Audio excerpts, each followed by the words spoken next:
कुमार विश्वास देश में एक ऐसा जाना माना नाम है जिनके बारे में कहा जाता है कि वे देश के सबसे अमीर कवि हैं। और सबसे बड़ी बात यह है कि वे कविता पढ़ने के साथ साथ राम कथा का आयोजन भी करते हैं। अब सवाल इस बात का है कि कवि कुमार विश्वास को राम कथा करने की क्या ज़रूरत है और उनकी राम कथा इतनी लोकप्रिय क्यों है और लोग उन्हें मुंह मांगी रकम देकर, राशि देकर राम कथा करने के लिए क्यों बुलाते हैं। क्या वे राम कथा करने के लिए कोई चार्ज लेते हैं या सिर्फ अपनी टीम का खर्चा लेते हैं। ये तमाम सवाल है क्योंकि इंदौर में उनकी राम कथा 2 दिन की शुरू होने जा रही है। सबसे बड़ी बात यह है कि कुमार विश्वास का ऐसा मानना है कि राम कथा मानवता को प्रकाशित करती चली आ रही है। वे मानवीय मूल्यों पर आधारित राम कथा का अपना एक अलग ही ऐतिहासिक महत्व है। उनका ऐसा कहना है कि राम कथा पारिवारिक मूल्यों की एक बहुत बड़ी पाठशाला है और राम कथा के हर पात्र की अपनी एक अलग विशिष्ट पहचान है और उसमें जो मर्यादा समाई हुई है उसकी अपनी एक अलग गरिमा है। कुमार विश्वास ने राम कथा पर कई वीडियो भी बनाए जिनमें से कुछ में उनमें संबंधों की राम कथा, पारिवारिक मूल्यों की पाठशाला राम कथा, राम की कथा कभी पुरानी नहीं होती, श्री राम ने बाली को छुपकर क्यों मारा, इस तरह की कुछ बातें उनमें है। कुमार विश्वास के रामकथा पर दिए गए जो विचार हैं उनका ये कहना है कि रामकथा के एक एक पात्र अद्भुत है। रामकथा युगों से मानवता का भला करने के लिए स्थापित एक ऐसी व्यवस्था है, एक ऐसा सिस्टम है कि जिसमें मानवता के पक्ष में जो ज्योत है वो लगातार जलती रहती है।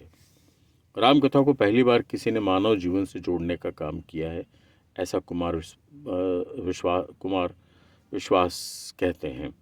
तर्क की संजीवनी द्वारा श्रद्धा की उत्पत्ति तथा पोषण ही अपने अपने राम ऊर्जा और ऊर्जा सत्र का मुख्य उद्देश्य है और राम कथा कभी भी पुरानी नहीं होती, ऐसा भी कुमार विश्वास का कहना है। बताया जाता है कि कविता पढ़ने के लिए वे सबसे महंगे कवि हैं और 15-20 मिनट के वो अपने एक कार्यक्रम के लिए 10 लाख रुपए तक लेते हैं। कथा करने के लिए वो कितना पैसा लेते हैं उसको लेके अलग अलग बातें सामने आई हैं। लेकिन कुमार विश्वास के बारे में जो बातें चलन में हैं वो ये है कि वे देश के सबसे महंगे कवियों में से एक हैं, यानी सबसे अमीर कवि भी हैं। उनकी लोकप्रियता और मांग को देखते हुए उनकी मासिक आय करोड़ों तक चली जाती है। उनके कार्यक्रमों में भारी भीड़ उमड़ती है जिससे आयोजक भी उन्हें ऊंची फीस देने के लिए तैयार रहते हैं। कुमार विश्वास का हर दिन किसी न किसी कार्यक्रम के लिए बुक रहता है और मीडिया रिपोर्ट के अनुसार कुमार विश्वास सालाना 30 लाख रुपए से भी अधिक राशि कमा लेते हैं। 2014 में जो चुनाव आयोग को दिए गए हलफनामे में उनकी सालाना इनकम 26 लाख रुपए उन्होंने 2014 में बताई थी, जबकि उसके बाद तो काफ़ी हालात बदल चुके हैं। कुमार विश्वास के बारे में कहा जाता है कि वे हाल ही में छत्तीसगढ़ की राजधानी के रायगढ़ में आयोजित रामायण महोत्सव कार्यक्रम में पहुंचे थे। मीडिया रिपोर्ट के अनुसार उन्हें इस कार्यक्रम में कविता पढ़ने के लिए 60 लाख रुपए की मोटी फीस दी गई थी और यह भी कहा जाता है कुमार विश्वास एक शो के लगभग 10 लाख रुपए की फीस लेते हैं और यही वजह है कि वे देश के सबसे अमीर व्यक्ति बन गए हैं। 2014 में जो उन्होंने जो हलफनामा दिया था उसमें बताया था कि वे 4 करोड़ की संपत्ति के मालिक हैं और अब ये कहा जाता है कि 2014 के मान से अब वो 15 से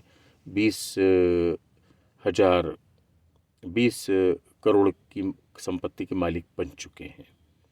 उनके पास कई महंगी गाड़ियां हैं। टोयोटा और इनोवा के अलावा उनकी संपत्ति के बारे में और भी कई जानकारियां हैं। उन्होंने मंजू शर्मा से शादी की है। इसके अलावा उनकी 2 बेटियां हैं जो विदेश में पढ़ाई कर रही हैं। एक की शादी भी पिछले दिनों ही हुई है। कुमार विश्वास की जो छोटी बेटी है कुहू, उसने लंदन के किंग्स कॉलेज से ग्रेजुएशन की डिग्री हासिल की है और वो प्रथम श्रेणी में साइकोलॉजी में पीएचडी भी किया है। कुमार विश्वास की बड़ी बेटी अग्रता ने भी इंग्लैंड से पढ़ाई की है। उन्होंने स्कूली शिक्षा और दिल्ली पब्लिक स्कूल गाजियाबाद से भी शिक्षा हासिल की है।